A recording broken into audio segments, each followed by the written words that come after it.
Thank you for watching. I'm David Carroll. And I'm Greg Glover in for Cindy Sexton. A Chattanooga man has pleaded guilty to 3 murders dating back to 2016. Courtney High was able to avoid the death penalty with these plea deals. Dallas Payton has the story.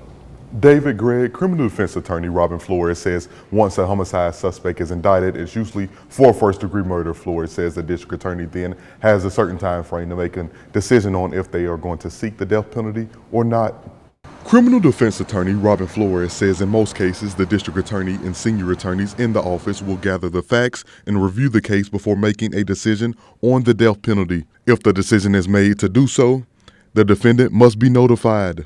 In Tennessee, the state will then appoint attorneys who are death penalty qualified. Generally, there's 2. You have the lead counsel and then elbow count or second chair counsel throughout the proceedings. That's how it gets in from your first-degree murder or murder charge to a capital death penalty case. That's the mechanism in which the person is facing that charge. Flores says for a person to avoid the death penalty, they likely have leverage. If you take the death penalty off the table, a lot of times what you're doing is you're ensuring that there's a conviction if someone's going to take the deal, number one. Number two, you're avoiding the finality part of a death penalty sentence being carried out, which could take sometimes decades. Courtney High took a plea deal for 3 murders.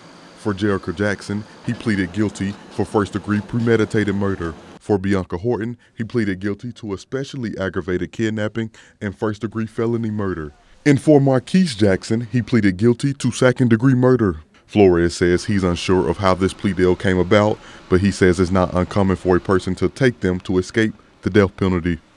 Generally, it's left to the discretion of the district attorney.